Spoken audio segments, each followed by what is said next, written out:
আল্লাহর নবী যখন হযরত খাদিজাকে দাওয়াত দিলেন, আমি আল্লাহর নবী, আমার উপর ঈমান আনো, আর এক অদেখা আল্লাহর উপর ঈমান আনো, যিনি তোমারে আমারে সৃষ্টি করেছেন তার উপর ঈমান আনো।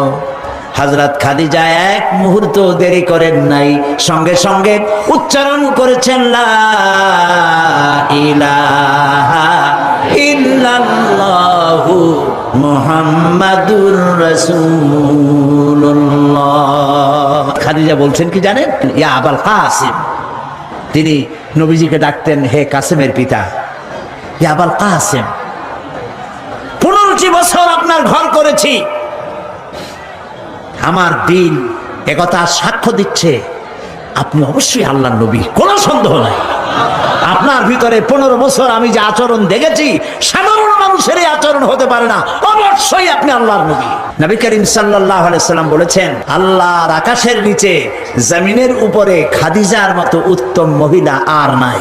হযরত আয়েশা বলেন, নবীজি একদিন এক রাতে আমার কাছে ঘুমানো ছিলেন, আমি ঘুম থেকে জেগে দেখি নবীজি নাই।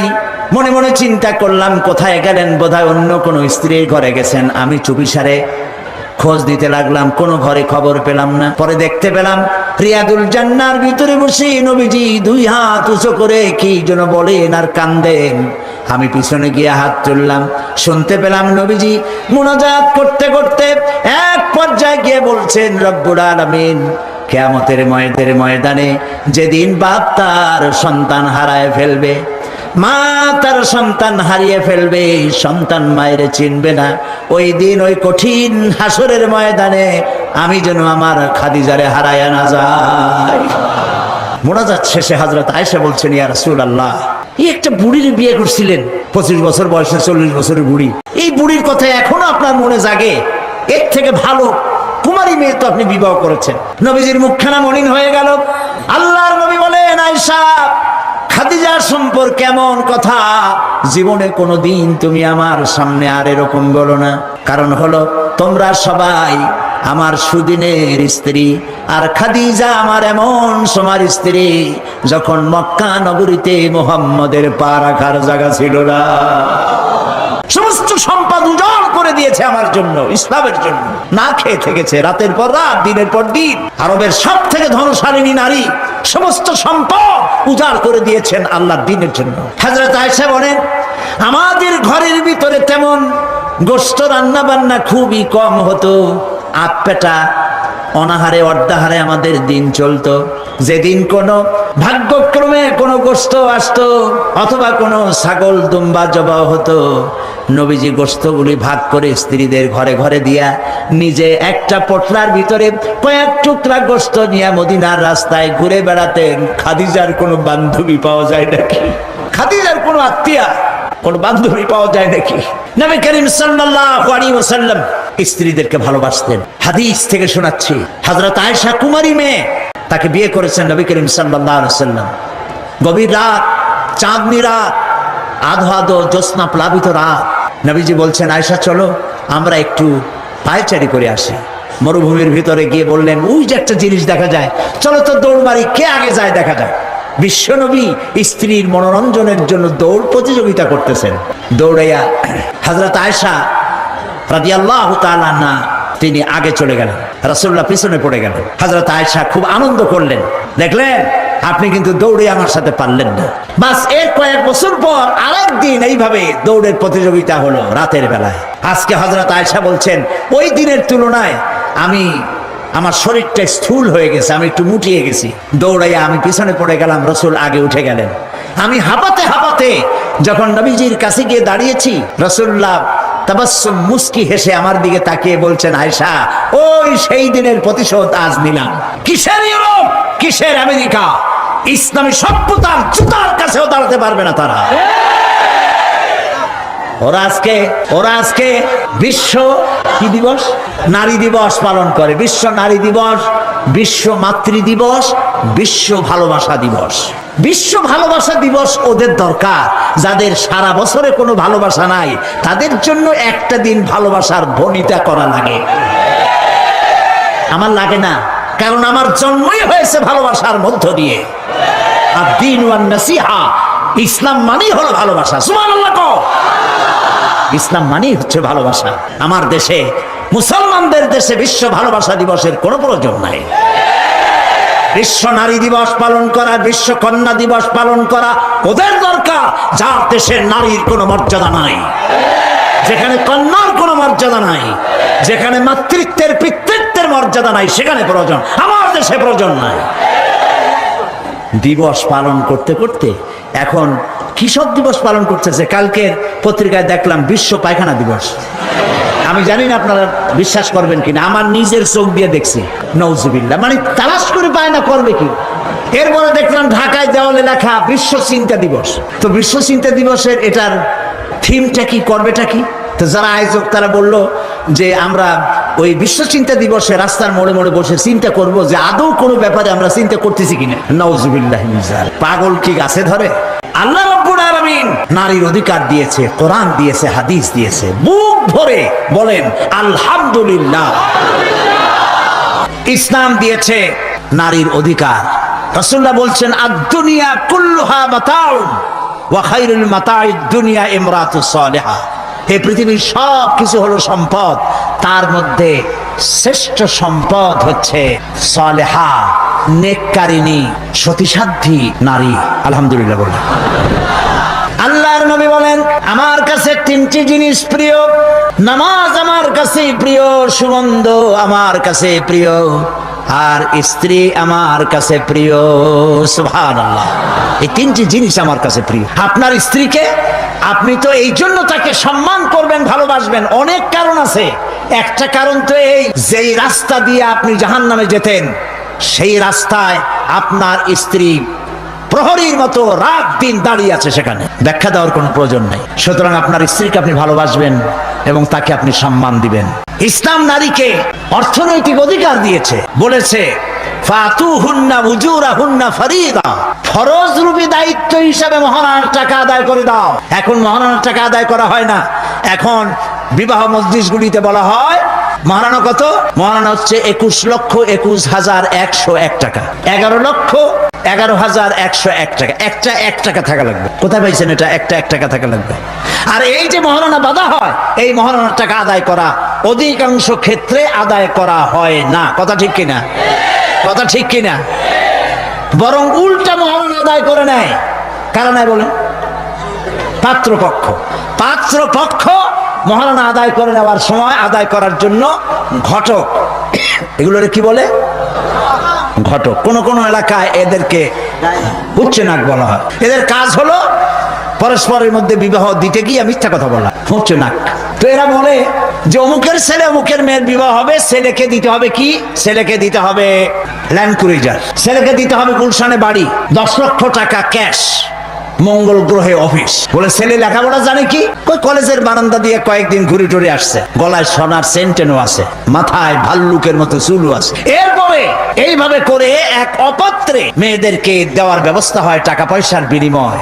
মহারানাটা ওরা নিয়ে গেল। বিবাহে যদি উপহার দেয় শ্বশুর পক্ষ, পাত্র কি বলে কন্যা পক্ষ, পাত্র পক্ষকে যদি সোনা দেয়, দানা দেয়, টাকা দেয়, সব জায়েজ আছে, সুন্নাত। কিন্তু চাইয়া নেওয়া যাবে না, দাবি করে নেওয়া, ডিমান্ড করে নেওয়ার নামই হলো যৌতুক। এটার নাম কি? চট্টগ্রামে কি বলে? যৌতুক। এই যৌতুক হলো শ্বশুরের সাথে এক প্রকারের কৌতুক। এইভাবে করে চাইয়া টাকা আদায় করা হারাম। চাইয়া টাকা আদায় করা কি? আজকের এই বিশাল তাফসীরুল কোরআন মাহফিলে আমি জানতে চাই যে এই যাদের ছেলে আজ পর্যন্ত বিয়ে দেন নাই, বিবাহ দিতে গিয়ে কন্যা পক্ষের কাছ থেকে হারাম চাইয়া যৌতুক আদায় করে ছেলে বিয়ে দিবেন না, এই রকমের লোক ওয়াদা করতে পারবেন না? মনে করবেন এই কথা যে আল্লাহ মাহফিলে আজকে আসলাম কেন? আচ্ছা দেখি তো, যারা ছেলে বিয়ে দেন নাই তারা ওয়াদা করবেন এই কথা বলে যে আমার ছেলে বিবাহ দিতে গিয়ে যৌতুক 1 পয়সা, 1 থেকে নিয়ে 1000 কোটি যা হোক, যৌতুক চাইবো না, বিনা যৌতুকে ছেলে বিবাহ দেব। কারা কারা দেবেন? ছেলেওয়ালারা হাত তোলেন তো। ও মাশাআল্লাহ, বাচ্চা পোলাপান হাত উঠেছি কি কামে? তোমরা তো বাপ হও নাই এখন। হাত নামান। জি, ভবিষ্যতে হাত নামান, হাত নামান। আলহামদুলিল্লাহ বলেন।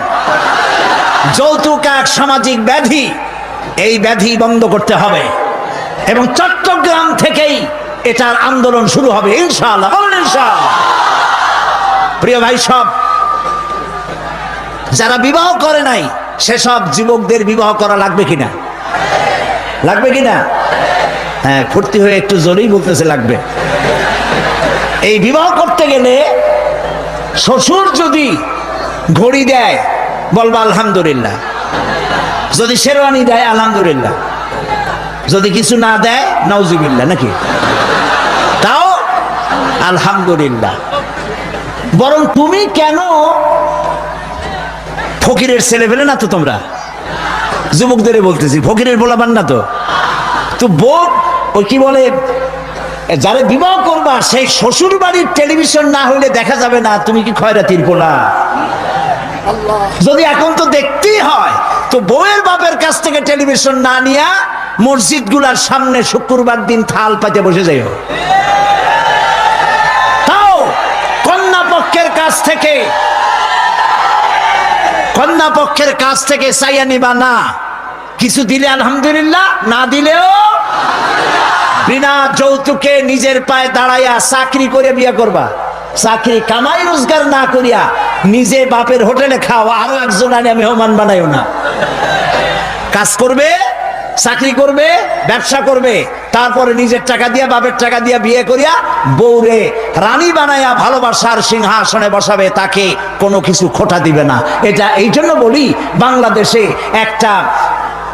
একটা কি বলে ওটাকে, যৌতুকের একটা গরু দেওয়া হয় নাই, টেলিভিশন দেওয়া হয় নাই বলে গরুর মতো পিটিয়ে স্ত্রীকে হত্যা করা হয়েছে। হাজারো ঘটনা বাংলাদেশে আছে। বিনা যৌতুকে বিয়ে করবে যে সব বীর তরুণ চট্টলার যুবকের এবার হাত উঁচু করে দেখা। ও মাশাআল্লাহ, এখন তো দেখা যায় কেউ বিয়ে করে নাই।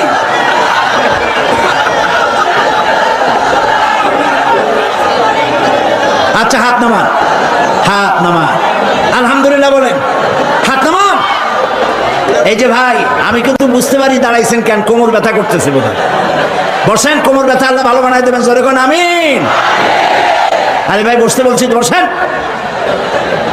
কোমর ব্যথা হলে তো আমারও করবে, আমি তো বসা। বসেন, সবাই বসেন।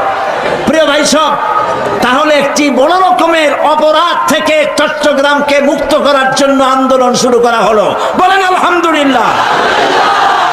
প্রিয় ভাই সব, আল্লাহ তাআলা এই নারী যখন বিবাহ হলো, আল্লাহ তাআলা তাকে অধিকার দিলেন, শিক্ষার অধিকার, লেখাপড়ার অধিকার, পড়ার অধিকার, সব অধিকার দিলেন। এরপরে দিলেন তাকে মা বানায় দিলেন। কদিন পরে কি হয়ে গেল? মা হয়ে গেল। সুবহানাল্লাহ। এখন কিন্তু ইজ্জত আরো বাড়লো। মা হওয়ার পর ইজ্জত কি হইল? আরো বেড়ে গেল। আল্লাহর নবীর কাছে প্রশ্ন করা হয়েছে। এক সাহাবী এসে বলছেন, সালা রাজুলুন ইয়া রাসূলুল্লাহ মান আহাক্কুন নাস বিহুসনি সাহাবাতি ক্বালা উম্মুক ক্বালা সুম্মা মান ক্বালা উম্মুক ক্বালা সুম্মা মান ক্বালা উম্মুক ক্বালা সুম্মা মান ক্বালা আবুক। সুবহানাল্লাহ। একজন এসে নবীজির কাছে প্রশ্ন করলেন, ইয়া রাসূলুল্লাহ, মানুষের ভিতরে আমি কার যত্ন করব, কার খেদমত করব, কার সাথে ভালো ব্যবহার করব, আমার কাছে সব থেকে ভালো ব্যবহার কে পেতে পারে? নবীজি বললেন, তোমার মা। সাহাবী প্রশ্ন করলেন, তারপরে কে? রাসূলুল্লাহ বললেন, তোমার মা। তারপরে কে? তোমার মা। তারপরে কে? তোমার পিতা। পিতার চাইতে মায়ের মর্যাদা আল্লাহ পাক কয় গুণ বাড়ালেন? সবাই বলেন কয় গুণ? 3 গুণ আল্লাহ বাড়ায় দিলেন। আল্লাহ রাব্বুল আলামিন কোরআনে কারীমের ভিতরে বলেছেন, ওয়াকাদা রাব্বুকা আল্লা তা'বুদু ইল্লা ইয়াহু ওয়া বিল ওয়ালিদাইনি ইহসানা। তোমার রবের পক্ষ থেকে চূড়ান্ত ফয়সালা হয়েছে যে আল্লাহর ইবাদত করার পর মা বাপের ইহসান করবে। সুবহানাল্লাহ। আর আমার দেশের লোকেরা কি বলে, কি করে? লক্ষ্য করতেছেন আপনারা? আল্লাহ বলেন কি আর বান্দারা করে কি? আল্লাহ বলছেন মা বাবার খেদমত করো। আমার ইবাদতের পরে আল্লাহর পরেই স্থান কার? চিল্লায় বলেন। আমাদের লোকেরা বোঝে না, না বুঝা চলে যায় ভালো কোনো খাবার, ভালো কোনো ফল কোনো হজরত কোনো পীর সাহেবের দরবারে নিয়ে হাজির করলে, হ্যাঁ দেন, পীর সাহেবকে হাদিয়া দিবেন দেন, কিন্তু আগে দিবেন মায়ের। আপনার কাছে, সন্তানের কাছে সব থেকে বড় পীর হচ্ছে মা। বলেন সব থেকে বড় পীর কে? মা আর বাবা। মা আর এই দুজন হচ্ছে আপনার কাছে সব থেকে বড় পীর। পীর সাহেবের দোয়া কবুল হবে কি হবে না? আলেম সাহেবের দোয়া কবুল হবে কি হবে না? সন্দেহ আছে। 50-50, দোয়া কবুল হইলেও হইতে পারে, না হইলেও না হইতে পারে। কিন্তু মা বাপ যদি দোয়া করে আল্লাহর দরবারে দোয়া মঞ্জুর হয়ে যায়, 100% দোয়া কবুল হয়ে যায়। সুবহানাল্লাহ বলে। প্রিয় ভাই সব, আল্লাহ রাব্বুল আলামিনের নবী বলেন, মা বাবা যখন দোয়া করে সন্তানের জন্যে, যখন দোয়া করে, বন্দুক দিয়া গুলি করলে সেই গুলি তার লক্ষ্য বস্তুর কাছে যেতে যত না দেরি হয়, মা বাপের দোয়া বা বদদোয়া আল্লাহর দরবারে থেকে দ্রুত গতিতে চলে যায়। মাকে খাওয়া। বুড়া মা আছে না? বলেন আছে না? মা যখন বুড়া হয়ে যায়, বউয়ের কথা মতো সন্তান মায়ের সাথে খারাপ ব্যবহার করে, মুখ মলিন করে থাকে, কথা বলে না, আর মনে মনে বলে, প্রকাশ্য বলে, অনেকের সামনে বলে, বুড়ি মরে না কেন? নাউজুবিল্লাহ। বলেন নাউজুবিল্লাহ। তুমি কারে মরতে বলো? কারে মরতে বলো? তোমার মা তোমার যখন অসুখ হয়েছে, যত্ন করেছি, বুকের সাথে আগলায় ধরেছে, সারা রাত শেয়ারে বসে বসে, বিদ্যুৎ ছিল না ঘরে, কেরোসিনের ল্যাম্প জ্বালায়া, চেরাগ জ্বালায়া কোরআন শরীফ তেলাওয়াত করেছে।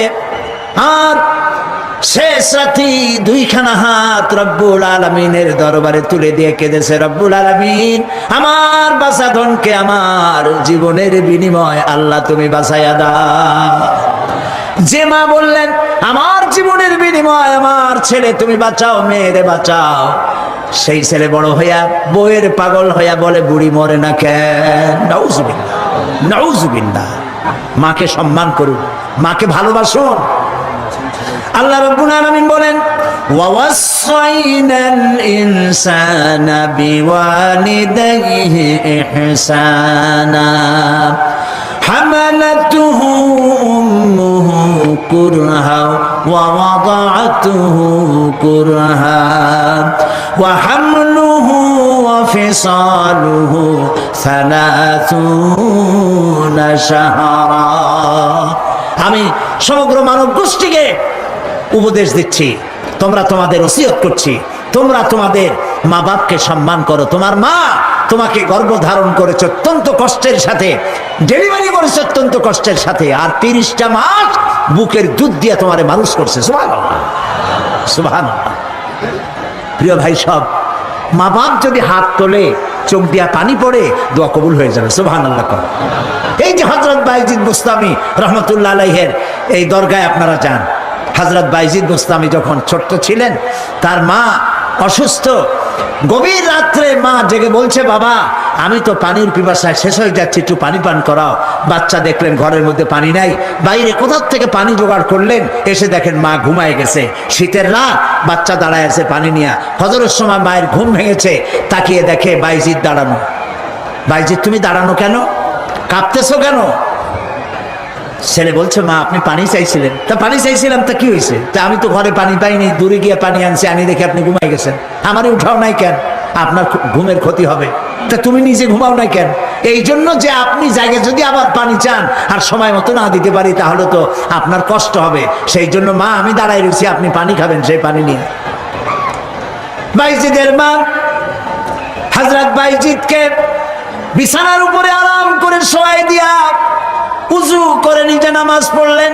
নামাজ আদায় করে দুইখানা হাত আল্লাহর দরবারে তুলে ধরে বলেন, রব্বুল আলামিন আমি বাইজিদের মা, আমার ছোট্ট বাইজিদ আমার জন্য যে কষ্ট করেছে, আজ তার এই কষ্ট দেখে আমার কলিজা ঠান্ডা হয়ে গেছে।